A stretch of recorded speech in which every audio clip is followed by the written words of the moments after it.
All right, everybody, welcome to BO Boys for Monday, December 18th. Fuck it. It's a raw Yes, feed. We're doing it yes. live. I'm Clayton. Yeah, Pat, we had to give it to him. We've been going to Yeah. the effort. He Oh, called 2 us weeks on in the a row. carpet. He played it last week. I did. I He- was lubricated. Yeah. Well, I heard that. Yeah. But Yeah. it's we back. had the company party, Kirk. Well, of course, I heard. the dulcet tones you're hearing right now, of course, is podcast Jesus himself. It's a very merry Kirkmas. Welcome, Kirk Minihane is here with us. What's up, guys? Kirk, have you guys had your Barstool holiday parties yet? Has that happened? They had in New York. The streak continues. I have not been. I've never been to a barstool party. I never went to a party at the old radio station. I'm not a big holiday part. I don't drink anymore, so Yeah. I feel bad. This is you guys. This is a late night for me, so I'm an early to bed guy generally. So no. Well, thank you for staying No, up for you past your guys, anything, yeah, bedtime, of course. doing the overnight shift here. Did you ever do the overnight shift back in the radio days? Were you 2 a.m. It talking was to maniacs? syndicated. 12 to 6 a.m. was syndicated at that point for us. So I did 10 to 12 early on in my career a couple of times. 10, and you would get the people driving home when the snow was bad. You get the plow drivers calling. You get the guys screaming at you about Terry Francona or Belichick, and yeah. But that was the latest I ever went was 10 to midnight. Yeah, me and Clayton always talk about how, of course, there's so much news. We wish we could do 5 days a week of the BO Boys. Drive time, 3 hours a day. Absolutely. Though it would be fun to do a 3 a.m. terrestrial radio BO Boys and see who's calling up. Get the truck drivers in the middle of the night calling up about this Wonka opening, see what their take is. I stop at truck stops all the time. They talk about May, December. They talk about the Iron Claw. They care about that stuff. Is Oppenheimer going to win Best Picture? This stuff these guys care about. Yeah. There's not that outlet for them, but No. Listen, you could email us, theboboyspodcast@gmail.com. Not as quick as a radio call, but we still get to it. So Clayton, let's get into it. This was a huge weekend. Wonka opened. So could you give us a very merry Kirkmas plow for the weekend of Friday, December 15th? Number one, Wonka made $39 million in its opening frame. Number two, The Hunger Games, The Ballad of Songbirds and Snakes made $5.8 million, down 38%. It lost 374 theaters. It's at $145.2 million in its fifth weekend. Number three, The Boy and the Heron made $5.1 million, down 60%. It added 120 theaters. It's at $23.1 million in its second weekend. Number four, Godzilla -1 made $4.8 million, down 43%. It added 82 theaters. It's at $34.2 million in its third weekend. Number five, Trolls Band Together made $4 million, down 34%. It lost 294 theaters. It's at $88.6 million in its fifth weekend. Number six, Wish made $3.2 million, down 40%. It lost 310 theaters. It's at $54.2 million in its fourth weekend. Number seven, Christmas with the Chosen, Holy Night, made $2.6 million in its first frame. It is a Fathom event, so it added some more coin during the week, 4.6 in total. Number eight, Napoleon, made $2.2 million, down 46%. It hemorrhaged theaters, losing 749. It is at $57 million in its fourth frame. Number nine, Renaissance, a film by Beyoncé. There's a film. An event. It's right. Might be a typo. Made $2 million, down 63%. It also hemorrhaged some theaters, 819. It's at 30.8 in its third weekend. And number 10, in expansion, Poor Things made $1.2 million. That's a increase of 93%. It added 73 theaters. It is at $2.2 million in its second weekend of release. And that is the top 10. Wow. So, Kirk, there's so many movies there we haven't had a chance to touch on with you. So let's get some quick hits. Sure. Number two, Hunger Games, Ballad of Songbirds and Snake. This was a real, the month leading into this, this is a movie that easily could have bombed. And, the Rachel Zegler factor, it seemed like between that and Snow White, she was going to become a someone that gets lost of time. But It's a big hit. Have you seen this film? Is there what's the Harry Minihane factor on this one? Is he into these Hunger Games? No, Harry Minihane factor low on this one. No go. But this seems like people I talk to they just like the movie. Like it actually is a movie that people like, so it has some legs. I think if it wasn't great, you would have seen it take a real hit. But this movie is going to go over 150 easily. Like this is a nice, and I've heard you guys talk about this. I do think it's kind of appealing that it's a one-off. Like you're not going to be invested for what's probably going to be the next two movies, like 6 terrible hours on this. Although now, who's to say if it makes 170, 180, will they then force another one in there? I don't know, but it's a nice little sort of, because I thought, I'm with you. I was kind of with the Ziegler Snow White backlash. I was like, this kind of, but I thought the trailer was always pretty good. So, no, nice little like medium late in the year hit. Yeah, and it definitely is going to get a sequel. There's no way Lionsgate could let this, and at some point they'll try and get the cast across. So, I mean, the thing they're obviously trying to do is, can they get J-Law in one of these sequels for a cameo? Right. And maybe the fact that this was a hit makes that more possible for her. She probably had to stay away if this could have been a bomb and she didn't want to be, but maybe they get her in a sequel. So yeah, there's that one. Godzilla -1. Have you seen this? This is a little bit of a phenomenon. This was a Harry Minihane, Kirk Minihane night out. Wow. Or afternoon out. Yeah, the boys were out and we had a good time. Yeah, I'm not going to give you guys my top 10 list of the year yet. I won't do it. You have to drag me back for that. Well, you got to save it for your TikTok. Right. Oh, that's true. It's a good point. Yeah, you got to put the hat on. Yeah, I got to put the hat on backwards at some point. That's a good point. Yeah. But I think it's going to be on there. It was really good. Like, I'm not surprised. You get closer to 10 than 1. But I liked it. Harry liked it. I'm not a huge, massive Godzilla guy. I have no relationship with Godzilla. The first Godzilla I really remember was that terrible Broderick movie in 98. Right. With the Siskel and Ebert stand. You're right. Yes. Mayor Ebert. Correct. That's right. But I liked it. Good. I'm not surprised at all that it's done well. And I wonder now if we're going to get, I'm sure we will get another Godzilla here in the next year or two. It's a franchise that will not go away, but I really, really liked it. It's probably the movie I've liked the most in the last month or two. I think I've seen in the theater. Did you miss the presence of Kong in there? Because listen, we're, not to be jingoistic, but we're all red-blooded Americans here. Kong is our you're not really local guy. Right. Well, I travel already around, but I do admit it. Right. Yeah. I admit that I'm American when asked. Sure. Right. Yeah. No, I didn't. I did not. No, I enjoyed it. I knew I was going in. I knew it was going to be. And no, solid B+, A-. Good film experience. I'm glad I saw it on the big screen. No complaints when I walked out of that theater. And it was made for $15 million supposedly. Right. And we're also hearing that might be high. So, obviously we're not talking about work practices and things like that, but why can't America make movies that cheaply? Why does everything have to be $250 million when if we even did half that and had half of a movie as good as this Godzilla, what is wrong?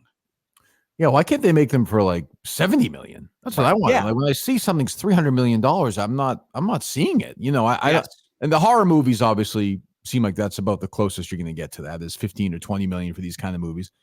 But you're right. I didn't see the Marvels, but it cost $300 million, and people told me it looked terrible. So I don't. It's a good question. I don't know, and at some point I would think that they see things like this, but then they'll bring the director of that movie over here. And they'll give that director $220 million to do a Marvel movie. It'll stink. This is guaranteed the next 5 years. Kirk Minihane guarantee that is going to happen in the next 5 years. No question. The Godzilla -1 guy will make a terrible $400 million Fantastic Four movie. Right. And at the end, Harry Styles will walk out again with whatever, Peter Dinklage or something. And everyone in the theater will go, holy shit. And then that'll be it. That'll be the entire experience. Right. Yeah. Has Peter Dinklage? That's such a great paycheck nowadays, is to be a cameo in a stinger for a Marvel movie and never have to return. Right. Sign that contract. They get them for a couple movies. Say you got to show up in all these different movies because these movies ain't going to happen now. No, So was that that's just Patton free money. Oswalt? Is that right? Am I making that up? Patton Oswalt? Yeah. Did he walk out with Harry Styles in that movie? Harry and I saw it. Am I making that up? I'm probably making it up. No, I get Patton so Oswalt's confused. been in something. Okay. Did Well, he he was in the walk out of documentary the? about his wife. He Did was he in walk that. out of the movie? I don't believe that's a Marvel. I don't believe it's a Marvel character in that film. I don't So think. could it, Kirk? The Could it one have about been his wife possible? dying? I don't believe so. No. That wasn't a it- Marvel character. He Nick Fury wanted was to in play that, one no. though. Yeah, that would have been good if Nick Fury was in that. Yeah. Yeah. Could it have been possible that when Harry Styles came on screen, Patton Oswalt was in your theater and walked out? Yes, that could be. And then he did like a funny bit about Star Wars. Yes, that's exactly what happened. I still remember it. You're correct. You're correct. Yeah. Because he's a Massachusetts guy. So that's what it was. Sure. Oh yeah, he's a big Stoolie guy too. He loves me. Big fan. Yeah. Big Stoolie. So Sure he is. Trolls band together. I feel like that's not in any of our wheelhouse, but good for No. that movie. It's plugging along. Will that get to 100 guys or no? We're talking about this. It feels like it's going to stall out in the 90s. Like holiday week? No, probably not. Huh? Too many other. Yeah. It's going to be tough with Migration coming and Wonka out. I think Trolls is really going to get kicked to the side now. They had their Thanksgiving, but I don't think they get to Christmas. Fair enough. I would say this hold by Trolls and Wish bodes well for Migration, because it's showing these rats really need their cheese. They are chomping at the bit for their cheese. And I know, Kirk, we're going through because we want to get your take on Wish, but I do need to say before we get any further, there seems to be this pathological need to find success in these Disney movies. I'm reading people saying, well, you know what? It don't drop 40%. This thing is a disaster. Stop it with that. I'm not going to give people Elemental. I'm not going to give people Wish. I'm not going to give them the Marvels. I'm not going to say any of these are successes in any stretch. What about when Soul gets re-released in January and does Bafa Bobo? So that is going to happen. We saw the poster last night. We saw the standee last night. They dragged it out, blew the dust off of it, Sharpied the new date over it. Yep. No, I mean, is it going to do? It's going to do re-release money. It's going to do Nightmare Before Christmas money. That's what it's going to do, which is good for theaters. But that doesn't mean that it's going to make up for the money that Pixar and Disney and Marvel are just like hemorrhaging. Kirk, you're of course a avid listener of the show. You've heard Clayton rail against these Pixar movies time and time again. He won't give Elemental its due. He's not going to give Wish any credit now for these holds. Do you feel like Clayton has been fair, or do you feel like it all stems from Matt Bellany of The Town snapped to Clayton when Clayton said that Pixar was creatively bankrupt? Said my kid loves them, and since then, do you think Clayton has had a grudge against Pixar, or has he been fair as an outside observer? I think both can be true, as a matter of fact. I think both can be true. I think the appeal of Pixar now really is like 42-year-old men who walk out of these movies and like look at the sky and they're like, maybe one day I can fly too, like the old guy in Up or whatever. Hey, maybe my toy will talk to me today. And it's like, no, you're gonna go to work tomorrow and be miserable like the rest of us, and these talking clay things are going to be no different in your life. No, it is rooted in perversion, I think, Pixar, which is okay. There's money. I mean, look, ask Larry Flint, my buddy Larry Flint, ask him. There's money in them perversion hills, Right. But no, he is, I think, Matt probably triggered him a little bit. But again, like, I think Matt was triggered because there was a lot of truth in what Clayton was saying. I am Team Clayton on this one. Right. No question. I'm Pixar'd out. I now where we probably disagree is I would give Elemental like a double because of its legs. Like I would give it a double. Right. Wish is not obviously Pixar, but it's just a bomb though. Like that's not even that's like inarguable. What's it? It's like 50 million right now. Yeah, it is at 54 million. Wow, I mean, what do we? I mean, that's not even like I don't care if it dropped 40% from nothing. 40% of nothing is nothing. Well, that's the thing is you can't just look at the percentage drops. You have to look at what it was earning. And Elemental, listen, I'm not saying that it was a complete and total disaster, but I cannot get on the train that this is that Pixar is on a positive trajectory, that it's coming back, that it is anything but on its last legs. That even if a movie does decently.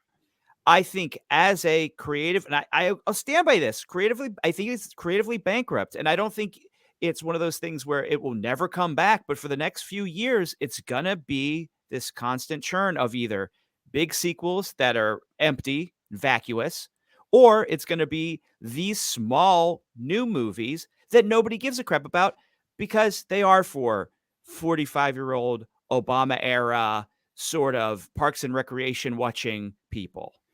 Wow, Right. that I've never heard anything more damning than deeming an entire audience Parks and Recreation fans. That's That right. that really puts it all into perspective. Now, to be Pixar. fair, and I don't think this means they're any less creative bankrupt because it's an existing idea. Inside Out 2, I think, is going to make $1 zillion next year. Like, it could make $1 billion worldwide. That's a movie like Frozen, like Toy Story, that's carried over to like multiple generations. Like, it's not just going to be the 46-year-old frustrated guy who, you know, is going by himself to this. Like the kid, their kid, I think that's going to make $1 billion worldwide next year. Yeah. Well, you know, Bellamy's kid's very much into ennui, so that should be good. That's going to be big in the Bellamy household. I think I agree. I think Inside Out 2 is going to be the one where that sad 48-year-old is going to think they're going on their own and be pleasantly surprised when their kid runs out with the toy. He gets the kid for the weekend. He picks the kid up at Chick-fil-A at the food court at the mall. Mm-hmm. And then before he actually, you know, he's used to asking the kid, hey, you want to see a movie this weekend? No, Dad. I want to go home. I want to watch Dude Perfect. You know, I want to listen to Boy with Uke. But now the kid's going to say, you know what, Dad? Yeah, I remember that movie. I want to go see Inside Out with you. And they'll hold hands and the dad will cry. It'll be okay. For a couple of hours, everything will be okay. Yeah, the dad will get to see the imaginary toy come back to life again. Yeah, it's the imaginary friend. He's crying like, person. Yeah. Right. Yeah. You know, I agree. I think that's the generations. It's going to be the sad divorced dads and their kids coming together. Inside Out 2. $1 billion right there. So other things out there, Renaissance of Film by Beyonce. Kirk, settle this. Is this a film? Film is in the title. Clayton is saying this is an event. This is a exhibition, I guess. I feel like it says film. It's shot with film cameras and released theatrically. To me, this is a film. This is a casualty of Taylor Swift. This didn't even happen. Like I'm listening. It's a nice little profit. I'm glad they do it. They should do more of it. It is not a film. Like a film. No. This is just a thing. They put the cameras up, and Beyonce is. I'm not, obviously a huge fan, but there's a massive talent. And now it's going to make how much do you think eventually? We're talking like. I mean, it's stalling out at 30, so I don't know if this gets much higher. I think at profit this point. 32, maybe. Yeah, it'll get to. I will say, obviously, this is a success. It's profitable. Theaters got to use it. It does end up being pretty underwhelming. Like we shouldn't have compared this. Would have been crazy to compare this to Taylor Swift, but I did think that this movie would do better than it ended up doing. Not that I thought this was going to make 80, 90 million, but to stall out at between 30 and 35, it does feel like this was us. I don't know if it might be the release schedule. It probably did just come out too close to already having had the Taylor Swift movie. And it just is like, if this came out 6 years ago, I think it's different. This happens to be, she's still hugely popular, of course, but this is like the peak of Taylor Swift. Everything was perfect. It was a perfect time for it. Right. I think if you had released Lemonade in theaters. Right, there you go. That's when you get the Taylor Swift type big numbers here. Right. I just think Beyonce is not at the peak of her popularity. Right. Yeah. Or if the Meet Me in the Bathroom documentary had come out 2005, that movie makes, maybe $200, $300 million. But it's at the peak. So, Napoleon, did you end up seeing this, Kirk? I have not seen Napoleon. I have to admit, I haven't seen it either. It just felt like a homework assignment to me. I have to say, I like some of his movies. I actually find Ridley Scott to be a little overrated. And I don't like this late in the game chugging out 7 movies a year, Ridley Scott, that much. I'm getting a little. I saw they just announced another one.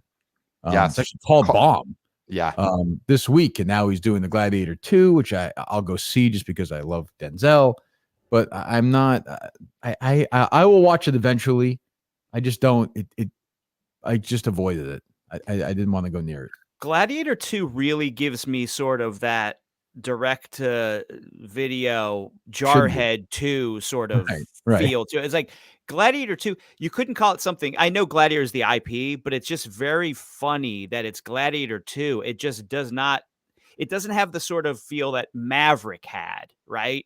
Right. It feels like a knockoff. Right. So that I think that does not bode well for it. At least it's not called Gladiator Presents, a Maximus story or something. Like at least Right. they are not giving it the American Pie treatment. Mhm. Good point. Yes.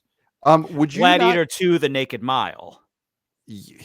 That would do It's some not bad. business in certain areas for sure. Yeah. So Kirk, you wouldn't consider yourself then, you said this felt like homework. You would not consider yourself a History Channel dad. I don't know. They did this JFK series, National Geographic, this 3-part series on people who are still alive who were there that day. Okay. And I watched the whole thing. And I realized at one point I was watching it in my t-shirt, my boxers, and my white socks that were literally, I was watching it like that. So you are History Channel. Yeah, I feel like I'm in. Yeah. Transformation is complete. And I've read Napoleon biographies that are so boring. From page 1, I was so bored all the way to the end, but like I read it. It was torture. Right. Well, you were just trying to get life lessons, not Sure. you run the show. Yeah. So, and I just felt, when I saw the trailer, I was like, this just looks silly. Like, why are we doing this? Why is Ridley Scott doing this? He doesn't have many films left. Why is Joaquin Phoenix doing this in his prime? Why are we all doing this? It felt fake. It felt a little bit like that trailer in Tropic Thunder where Robert Downey Jr. and Tobey Maguire are in like a secret relationship. Yes. Remember that? That's what it felt like to me. One. Yeah. Yeah. I kept thinking about that one. Yeah. Yeah. Yeah. That's never great when your movie feels like a fake movie in a comedy movie. Right. Yes. So let's get into it then with the number one movie this weekend. It happened. Wonka, $39 million. This is a movie, another one, I would say a couple of months ago, or definitely when first trailers were dropping, it was starting to feel like, is this going to be a joke? Is this going to be a massive disaster? And instead it made $39 million. I think that's a good number. And I think the big thing on this, tell me if you agree, the legs are just going to be the story. It feels like Wonka is going to be a huge deal. I mean, what do you think, Kirk? What is your initial take on this Wonka opening weekend? Yeah, I think, it's not astounding total, but it's a good total. And I think you're right. Like second, third, it seems like people do like it. So I don't know. What do you guys think? Like 150, 160? Well, is that what's going to finish at? So I was just reading, and I think, this is, of course, we've been talking about a must subscribe, Scott Mendelson's new Substack, The Outside Scoop, and not to, we'll just take this one point because we don't want to give away all his content. Don't take a full scoop, just like a little tasting spoon. A little, exactly. Not the big pooper scooper. We're just doing a little teaspoon. And Mendelson said, scoop ice cream with a pooper scooper? Don't do that, I'm saying. Okay. No, and never do that. One of his points was it's going to do at least 3.5 multiplier of its opening weekend. He said that is, to him, the floor of what this will do. So $40 million opening weekend, you're looking at 140 additional. So he's thinking like 180 domestic total is the floor for this movie. Thinks it'll do over 200. And the Johnny Depp version did like 205 domestic. So basically, if this legs out the way we think it can, the way Mendelson thinks it can, it has a chance of doing even more than the Johnny Depp Tim Burton version. So, it's I think it's off to a good start. I think it's like you said, Kirk, it seems like people like this. If this was a poorly reviewed movie, then it would be in trouble. Then we're talking what probably Aquaman 2 is going to be going through. Do we agree or disagree, guys? Or I don't know, does this is another IP hit? Does this further the idea that Chalamet is a star? I've heard you guys talk about this. Or does it do nothing for that? Or are we neutral? Where are we?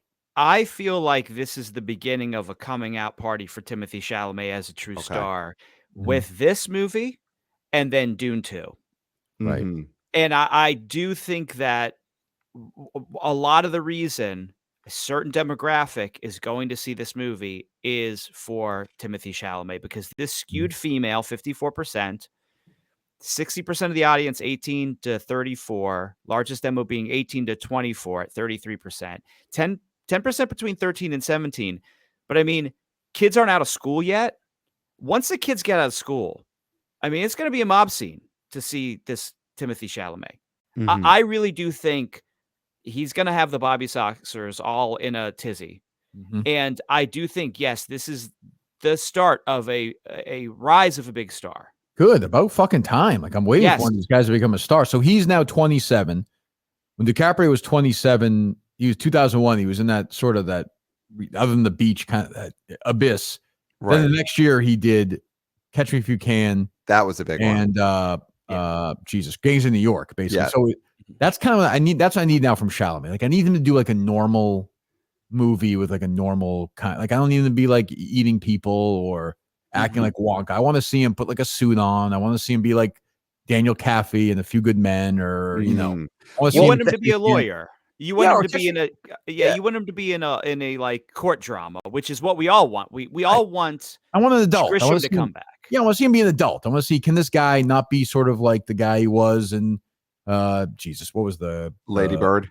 Yeah, Lady. I don't need him sitting on the top of a car being like whimsical. Like, it's right. It's time now. It's graduation day. This is fine. You get your papers now. Now give me the Firm. Give me A Few Good Men. Give me something. You know, I'm ready. Let's go. Let's go.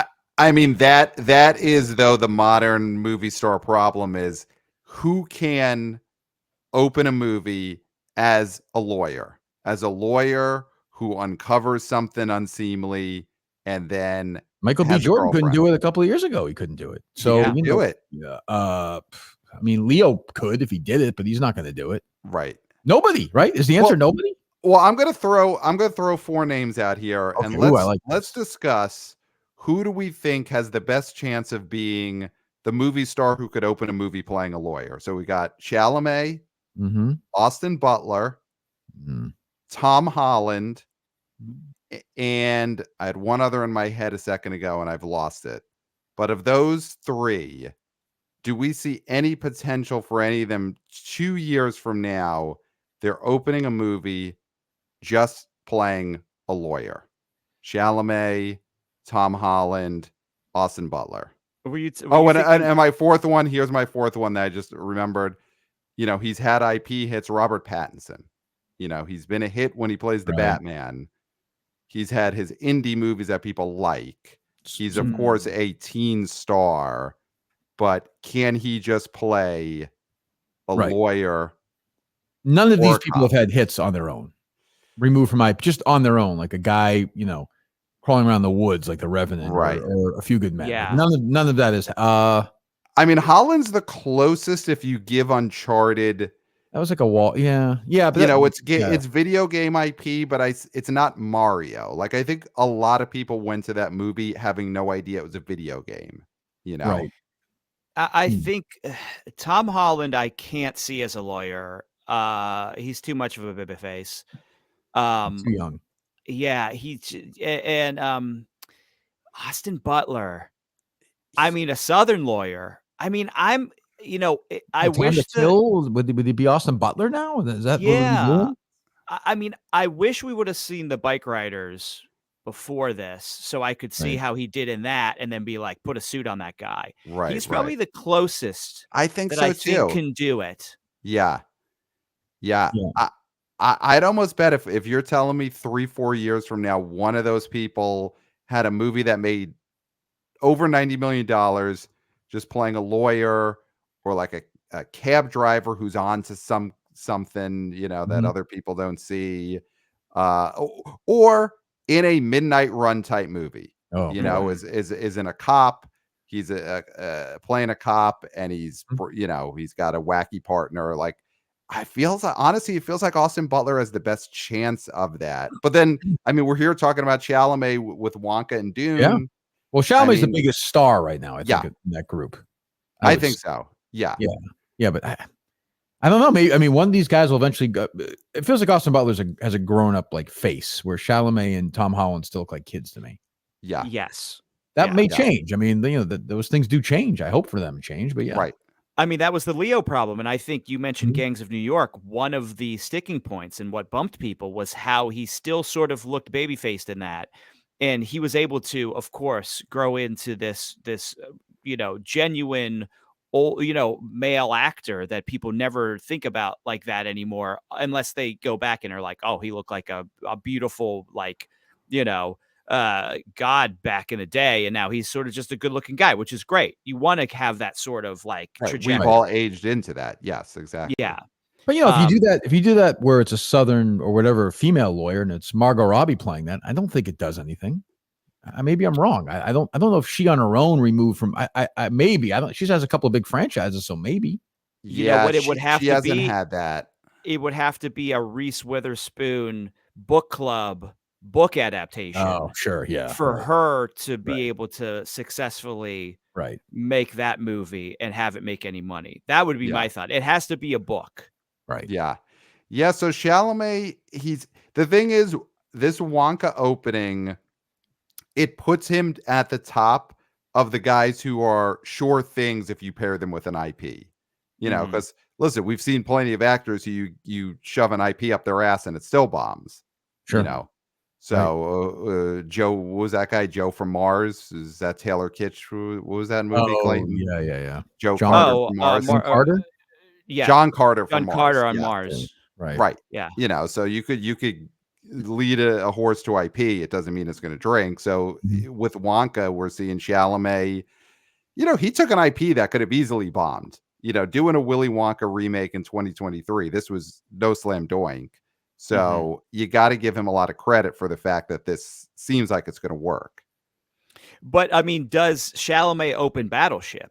I mean, that was the other Taylor Kitsch bomb of that same year. So, like, do you think Chalamet opens Battleship? Does Chalamet open Chutes and Ladders? Right. I think so. I think that's where he's at. He's that kind of star who's going to open IP that a Taylor Kitsch type failure is not going to be able to open. He can open an IP, a Candyland movie with Chalamet's could do a lot better than a Candyland movie with Joel Kinnaman. But Pat, could he finally crack Stretch Armstrong? That's the big one. Can Chalamet the guy to do that? Yeah. Chalamet cracking Stretch Armstrong would be like LeBron coming to the Knicks and winning a championship. Like if that movie is a hit, it's the same thing. Yes. An entire he would be a god forever. Chalamet would be a god forever. Yes. So was this on Harry Minahane's radar? Is this too young skewing for a little bit? I think he's a little like his dad, who was always creeped out by the Gene Wilder movie. I understand it's a great movie, but I was just always weirded out as a kid. It felt very British, obviously, to me as a kid. I didn't quite understand. I didn't like the guy in the candy store singing. I didn't like that mom song. I hated it. Wonka, I did not like the remake. So I'm like an anti-Wonka guy. I think that agenda might have been pushed maybe a little too hard. Were you anti Johnny Depp's Wonka being based off of Michael Jackson when that came out at the time? Okay. Yeah, a little bit, though. I'm starting to Showtime had and look, this is not a TV podcast, No, of course not. But Showtime had a good documentary on the 40th anniversary of Thriller. So I am starting to reconsider a little bit Michael Jackson, the artist, the best I can. Remove him from the man. But yeah, a little bit. Like, I was starting to get Depped out at that point too. Where was the guy from Donnie Brasco? Another movie that I'd like to see. Could Timothy Chalamet play Donnie Brasco right now? Right. I think so. I don't think so, but who knows? Maybe. Well, with Leo, that was kind of the movie that really put him over the hump was Departed. Yeah. He became he grew up. We saw him. We thought, oh, okay. Yeah. He's kind of got he's doing those lifts in the I'm like, okay. Yeah. We're okay here. We're going to be okay. Yeah, when he beat those two guys' asses in the convenience store, that was kind of the moment when we were like, you know what? He ain't a kid anymore. Right. True. Yes. And I don't think Chalamet's there yet. I've watched Chalamet eat a human being on screen, right, and he still felt very pretty to me. Mhm. You know, he didn't feel like a true man eating another man. He felt like a boy eating a man. Yeah. Right. That's not good. Yeah. Yeah. Mm-mm. This movie's a musical, Mhm. and there's been a lot made of, you know, this movie, the Mean Girls movie, Color Purple. The advertisements are kind of trying to hide that these are musicals. And do we think that is going to affect the legs at all? That now people are discovering that this has actually been a musical the whole time? I feel like people think they don't want musicals and then they like them when they get them. Yeah, I So I mean, think it's the original's a musical. I right. mean, yeah, no, I don't think that's gonna scare people off. No, I don't think so. I mean, it seems like I think I didn't see the audience score. Maybe I did. Was it an A Yeah. For for Wonka? Walker? Yeah, I Yeah. think it got the A minus. So Oh, A minus. Okay. Well, but people like it. So no, I don't think that's gonna. No, I don't think this is like Dear Evan Hansen or anything. I think it'll be fine. right. Yeah. Yeah.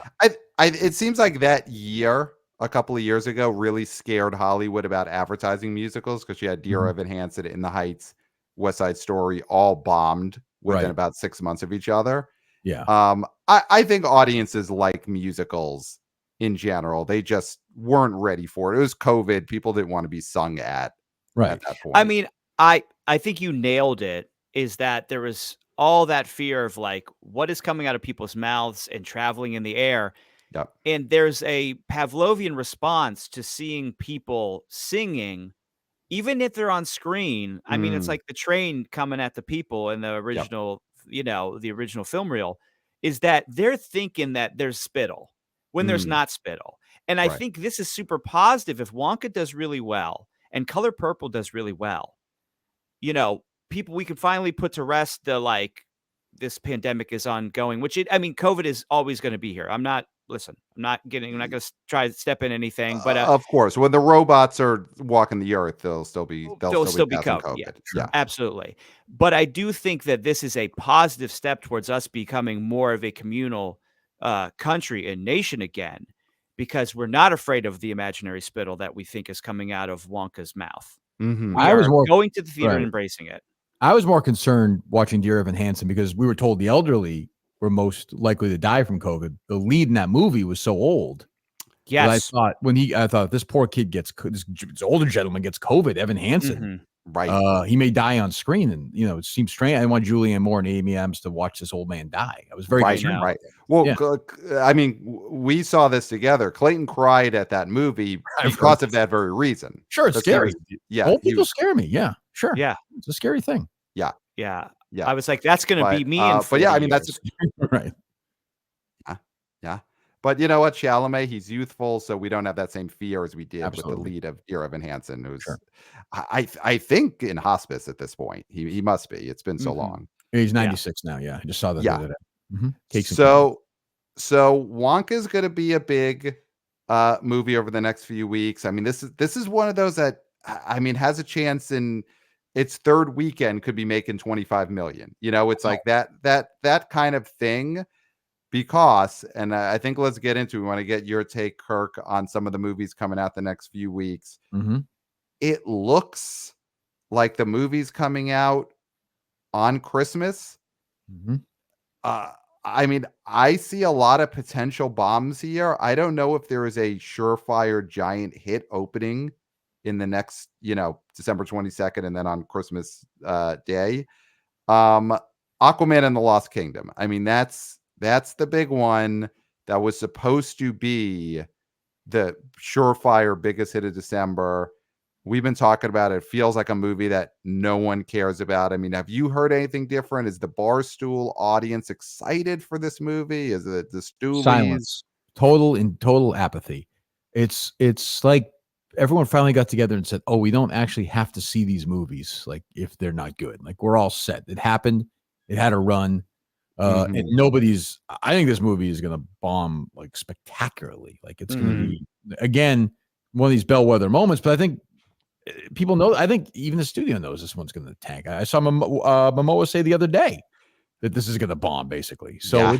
it's dead. This movie has got zero chance. Yeah. Yeah, that's rough when the star is out there promoting the film and basically saying, "I can't imagine they would want a sequel." Yeah, that's not good. Yeah. Not good. Yeah, it felt a little bit, Momoa talking about Aquaman felt a little bit like the next thing he was going to do was announce a Kickstarter campaign for Aquaman 3.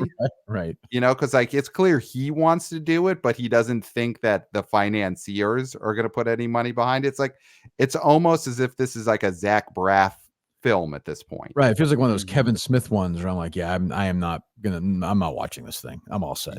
Yeah, you're not going to go. I know the jokes. Yeah. You're not going to go on the road show, but Jason Momoa then is doing a 4-hour talk after every screening of Aquaman and the Lost Kingdom. Right. He's going theater to theater. Yes. Yeah. Yeah. No, it's going to be a disaster. But like, to me, like, again, I want every movie to do well. Yeah. But this is a lesson that to Clayton's point earlier about the cheaper movies, you know, just like you don't have to, just because a movie does well, you have to bang out a dumb sequel, right? Like you could take your time. Like people could wait. If Aquaman 2 was better and came out 2 years later, everyone would be fine. Like the world would keep spinning until that movie came out. So I get the pressure, but geez, I mean, when I'm hearing it, I've never heard one syllable from a human being outside of this podcast on the street. I have friends who were big movie. No one is talking about Aquaman 2. Not a syllable. Yeah. I mean, it's this franchise is kind of taking the trajectory of the original Aquaman franchise in the Entourage-verse. Entourage, it's true. Yeah. First one, $1 billion hit, giant hit. And then the second one just, you know, obviously in that one, the big problem with Entourage Aquaman was it lost its star. Vinny Chase didn't come back from the sequel. They had Kevin Smith write the sequel instead of Andrew Kevin Walker. So That's famously a lot of problems. Right. But it feels like Aquaman 2 is just a doomed enterprise in every universe. Yeah, if Hollywood doesn't, you know, learn the lessons from Entourage, then it's just going to be doomed to repeat these mistakes. And I think it's time to dust off those DVDs, Hollywood, and watch all the seasons of Entourage. Yeah. And the movie.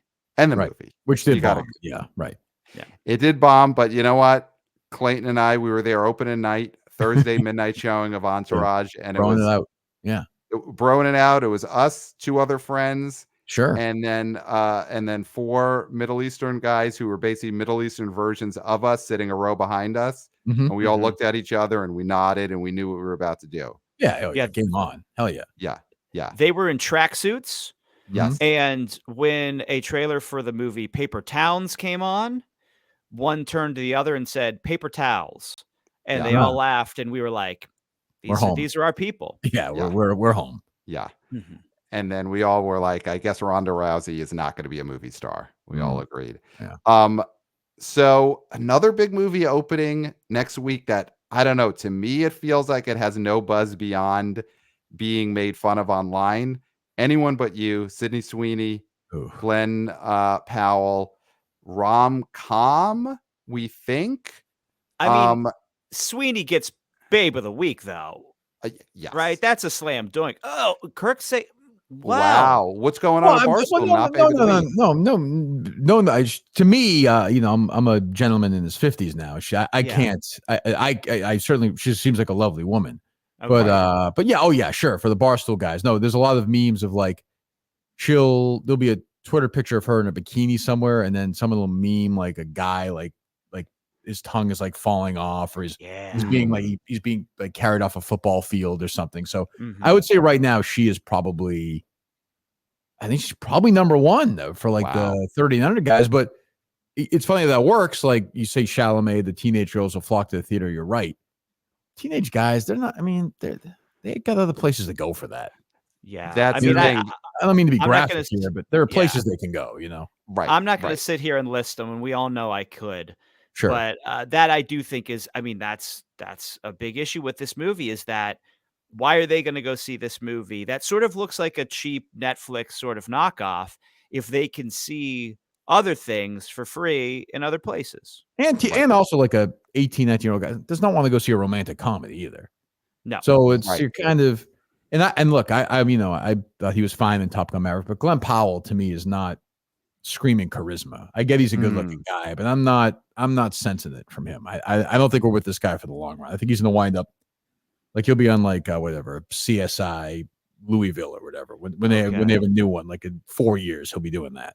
Wow, predicted him to go to television. That is damning. But you know what? We didn't even think Glenn Powell when we were talking about who's going to open a lawyer movie in the next 4 years, and yeah, he's not in that. He's not in that situation. Yeah, with this movie, young guys are not going to be into it just for Sydney Sweeney.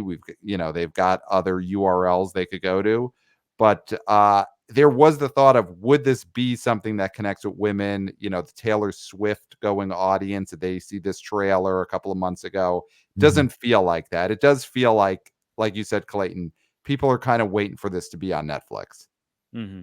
All right, here's a movie for guys. Iron Claw. Now, obviously, this is not the expectations of your Aquaman level movie, but I've been saying this, Clayton and I think this amongst these indie Oscar bait movies could actually end up with one of the higher box offices.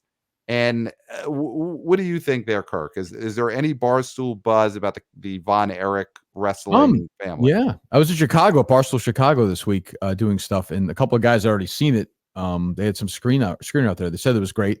As somebody who grew up in that era with the Von Erichs, I'm super into the story. I know it very well. I've watched documentaries and read stuff about it.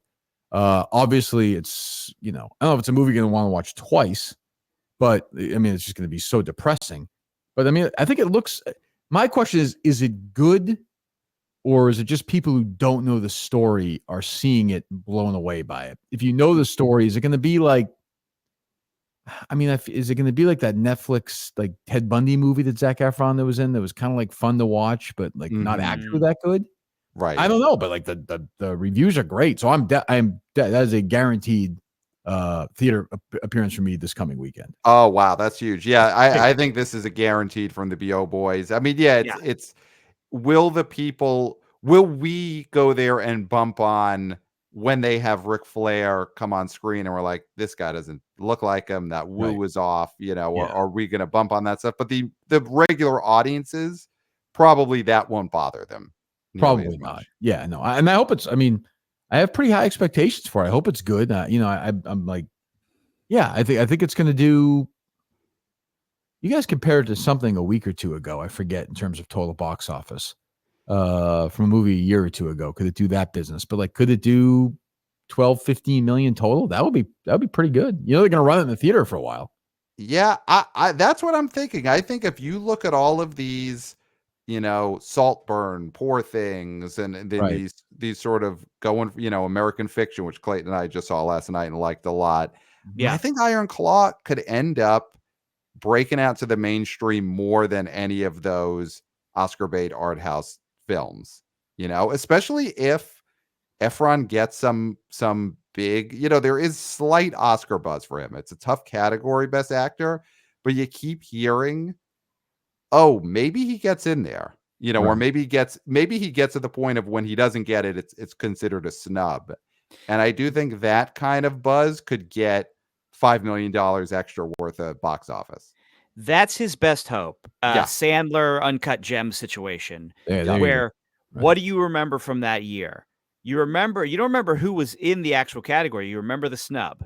Right. And if you can have a year, if 2023 is the year Zac Efron got snubbed, that is great for Zac Efron. Yeah. And I think this movie is bringing back something that we haven't seen in a long time, the good old-fashioned male weepy. This is a male weepy. This is a movie where men can go and they can cry because it's about their fathers. It's about their brothers. It's about wrestling. Right. It's real to me, damn it. Right. Right. And I know this is a TV movie that I'm going to bring up, but is this a Brian song? Listen, when's the last time we had a Brian song? I don't know. When is the last Brian song situation? I mean, Maverick was sort of a father-son weepy. Right. I cried at that movie because of the whole Creed father-son. Right. Creed is not going to do Creed. Of course, Field of Dreams was, after Brian's song. But but that's 34 years ago, whatever. Yes. So. That's the thing. Is this the renaissance for the male weepy? Yeah. Oh, that's a great. Will it have, though, which Brian's song kind of does, Field of Dreams definitely does. It's weepy, and same with Creed, but uplifting. I don't get the sense when this movie. I mean, I'm sure they'll finish it out in the way I don't know, because this is a really, if people don't know, really, as depressing as it gets. Like it doesn't get worse in the Von Erich family. So yeah. There is one of them that is alive. So if you really make it seem like, right?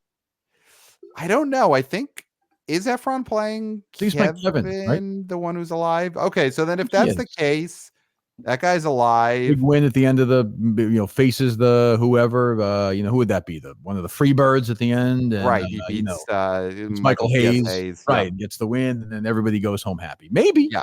Maybe. Yeah. I mean, listen, it's a movie. You could say that he slammed Andre the Giant at WrestleMania. You can make up whatever. So they could throw a happy ending on this. That's true. I got two more that I just want to get your opinion on before we get out of here. So George Clooney directed another movie, The Boys in the Boat. This was a big book. I mean, is George Clooney at this point a complete, no matter what the property is, sign to stay away from it? I mean, this best-selling book that's so boring. You don't know if you can hear this or not. That's the sound of my dad trying to get out of his casket to go see this movie. This was born for my late father to go sit through this terrible looking. Like, I'm watching this and I'm like, George Clooney has actually managed to pull it off. I actually think Good Night, Good Luck's a good movie. Yep. I actually think the Chuck Barris movie, the Rockwell one, Confession of a Dangerous Mind, is even better. I actually feel like he's gotten worse each movie as a director. Like, it's almost impossible. Like, I don't know what's left. I can't. Why is he doing this? Like, he took his career very seriously for a long time. The Michael Clayton Descendants, sort of Syriana era, whether you like them or not. Serious guy doing serious movies, but always mixes in terrible directorial decisions throughout. Yeah. Suburbicon. This man directed Suburbicon. Leatherheads. George Clooney is sort of like Kevin Smith. Yes. He's got a very Kevin Smith-esque sort of career where, of course, Chasing Amy, the pinnacle of it. So that was his third movie. Third film, yeah. And then after that, it's pretty much all been trash. And I've seen almost every minute of it. But still, I mean, I think Clooney is a Kevin Smith. But he was an actor, though. He would even mix in like The Ides of March, which is flawed, but still interesting. And the one with Bullock in space. God, I'm blanking. It made $1 zillion. The one he knew. Oh, yes. Gravity. Gravity. Like, he would do that. He's not even doing that stuff anymore. Like, he's doing, the one with Julia Roberts did well. But yeah, I'm like, what interests this man who worked with pretty serious filmmakers? Why does he want to do? It's The Boy in the Boat, right? Is that what? Boy in the Boat. It's about rowers rowing against the Nazis. Yeah. Okay. Yeah. Like, I would rather see him do a remake of The Boy in the Plastic Bubble, the Travolta film. Bring Travolta back. Is an older guy in a plastic bubble. Travolta now. Who wouldn't go see that? You're gonna need a bigger bubble. That's true, but still, Travolta in a bubble rolling around. I'd be into that movie. That's the legacy sequel I want to see. Right. Yeah. I think though the director for that is you reteam Travolta up with Fred Durst again. And sure. Right. That's inevitable. Right. That's a good point. I didn't think of that. But boy, I bet you I'm forgetting 2 or 3 Clooney directorial one. I'm sure I'm forgetting them, but like, he did the one with Affleck a couple of years ago. The Tender Bar. Oh, just so boring. Like, what? Yeah, we couldn't get through it. I couldn't either. And I read the book. Like, I don't get it. My wife and I started that and then ended up watching it just fast forwarding to Affleck scenes. And he's that good. was So we got through that in about like 26 minutes. And that was, it's a fine episode of television. It reminds me, I mean, like, I really liked the Unbroken. I thought it was a really good book. This reminds me of that boring, I'm just a complete hagiography, just an absolute suck fest. And it's just like, who needs this in their life around Christmas time? Give me the Von Erichs. Give me death. Give me blood. Give me world-class wrestling. Yes. Give me Ric Flair. Like, just make it down and dirty, instead of a bunch of idiots on the boat. Well, let's get out of the boat and let's end things by getting on the road. Any interest in this Ferrari movie? It's Michael Mann has a movie coming out in a week and a half. This seems wild to me how little we have heard about this. This feels like a movie that should be a slam dunk, huge movie. Yep. And it's being put out by Neon. That seems to be the problem here, where this is they finance $100 million movie, but they are like an A24 type studio that just has no idea how to market something like this, or had no money left over to market it. But have you heard any buzz on this Ferrari movie? Some good reviews, like early ones. This is one of my probably like 5 favorite directors. So I mean, like I like Black Hat. You know, I like Miami Vice. So I'm in. I'm going to go see it. It's interesting, you know. Driver's working with all these really good filmmakers, and nobody's going to see these movies. So I don't like, you know. I mean, his next movie is the Heat sequel. I think it's a, you know, it's 1 or 2 movies away. Like, you know, if you had told me before the Driver would be in this, you know, he would do even like I said, Ridley Scott does some bad ones, but he tried that. You know, I think the weirdest movie anybody's done the last 5 years is that dinosaur movie the Driver did. 65. Yeah, it's like 26 minutes long. Doesn't fit into his career arc at all. But I'm definitely gonna go see Ferrari. I have hopes for it, but like, you know, kind of like when I read the Heat novel, the sequel one, you know, mixed. Yeah. I don't know. Yeah, man. Adam Driver. Heat 2. That's another one. That's another Gladiator 2 situation. Feels like with really, Austin Butler. Yeah. Adam Driver is starting to feel to me a little bit like Alec Baldwin in the early 90s, where he's almost becoming now a better SNL host than he is a movie star. And he's a great actor, but like you said, these movies aren't connecting. You know, Marriage Story is the one where, like, if that came out in the 90s and got a theatrical release, I feel like that would have been a hit movie. Obviously, it was a Netflix movie, so it had no box office. But he just doesn't have hits. But he's good SNL host. So I think he was a great like character actor in the 70s and 80s. But now because he was Kylo Ren, I guess not. He was doing stuff before that, but he keeps getting these leads with these huge budgets and huge directors, and he's never drawn a dime on his own. Like I'm glad these movies are being made, but I don't think a movie's going to make any money. Like this is not Ford v Ferrari. Like this is not, you know. That's what we were saying. Of course, it's like missing one key ingredient, which is the Ford and the V. Yeah. Correct. Yeah. Correct. So, I mean, a lot of big movies coming out the next few weeks.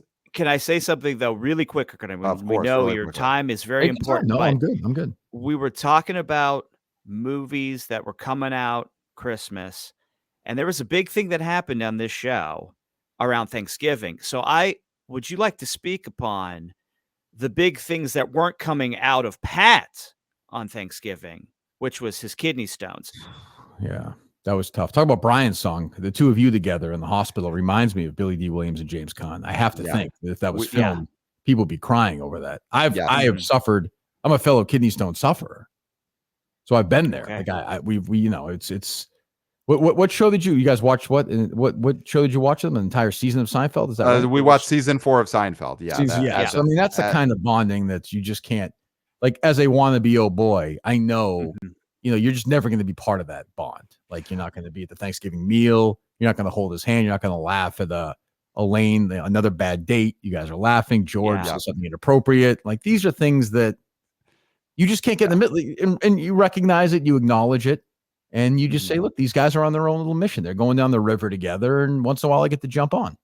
Yeah. Well, you know what? Listen, Kirk, we've loved having you on this year, and for this all happened over the last year. It all started with No Hard Feelings. I think was the first show you're on. Correct. And who knows? Maybe someday, whether it's me again, whether it's you again, maybe whether it's Clayton's first, the three of us could hang out together and help the other one pass a kidney stone. Unbelievable. Yes. I will say I mean, I remember when I had it.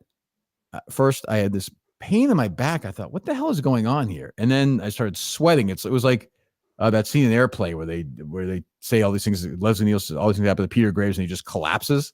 That was exactly how I was feeling. I didn't. It was pain like I've never had.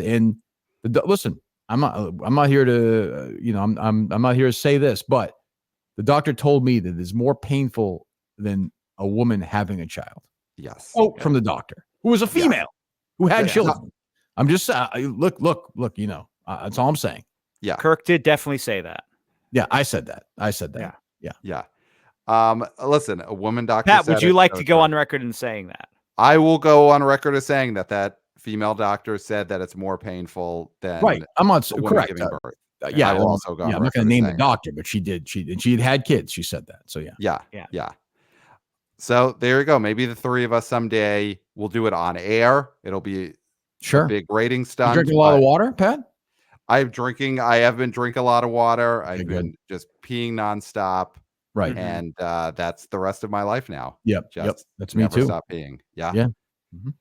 So very exciting stuff. Obviously, email us, theboboyspodcast@gmail.com. If you have any boots on the ground reporting, or you want to talk about your kidney stones, theboboyspodcast@gmail.com. Follow us on social media at the BO Boys Pod. Wanna BO senior intern Christopher, just killing it with the social clips. So listen, Yeah. Kirk, your show, you guys, you're out there killing with your clips too. I'm seeing clips all the time, but I mean, this guy, wanna BO senior intern Christopher, he's definitely someone to keep an eye He's on. a riser. This No, guy's a star. he would be a star as a lawyer in one of these films for sure. Yes. Yeah. Yes. Yeah, Yeah. Definitely. Mhm. And he's doing all this while doing cake stands. It's insane. Unbelievable. No, it's Yeah. wild. He's a Sydney Sweeney guy. He's ready. Oh, Oh, yeah. he is. That poster's up. Yeah. No question. Yeah. It's on the ceiling. It's on the ceiling. It's Has not to on the be. wall. Yeah. Where else? Where else would it be? So, of course, we're YouTubers. This episode is on YouTube, and we're gonna have more web exclusives. I think we've got an unboxing coming up, Clayton. I got a gift from Exhibitor Relations Co. Jeff Bach sent me something. We'll be unboxing that on the YouTube web exclusive. So look for that. And Kirk, what do you have going on in these last couple of weeks of the new year on the Kirk Minihane show? I know you had the Surviving Barstool huge pay-per-view hit. Tough loss. was- Tough loss. Yeah, tough Yeah. loss. Did very well. Got moved to YouTube because of me. Yes. But yeah, that did well. Nope. Last week of shows for the years. This week we'll do a show every day this coming week. Then we're off through the new year. Then we're back. We got a lot of live shows next year. Yeah, I mean, just the usual stuff. Yeah, Is New York a possible location for a Kirk Minihane show live show? Yeah, I'm not a big fan of cities, as you know. So I'll probably be a little bit off the beaten path, but I would not be surprised if I did I could do a show in the city maybe in 2024. Obviously, you guys would love to have you guys there if that happens, of course. Absolutely. Of course. It's a must. Yeah, That's a must. And we gotta see. yeah. I would like to see a movie with you guys some point in 2024. Yes. That is a guarantee. And if one of us passes a stone during, all the better. All the better. Yes. Oh, yeah, absolutely. Yeah. In track. I'll stop. Yeah. Here's what I'll say. 2024, I'm stopping drinking water just so we can have this experience. There we go. Stones for Clayton in 2024. That's huge. Like That's huge. He has no idea what he's in for, but we got to let him do it for the ratings. All right. So look out for that, everyone. The three of us will see a movie together next year, possible New York show that we'll be going to. It's gonna be a huge year. Thank you, Kirk, for being part of the BO Boys. Anytime. And Clayton, I think that's it. I think we've done it. I can't think of anything else left to say. No, nothing. Except for until next time. We'll smell you at the box office. Nailed it.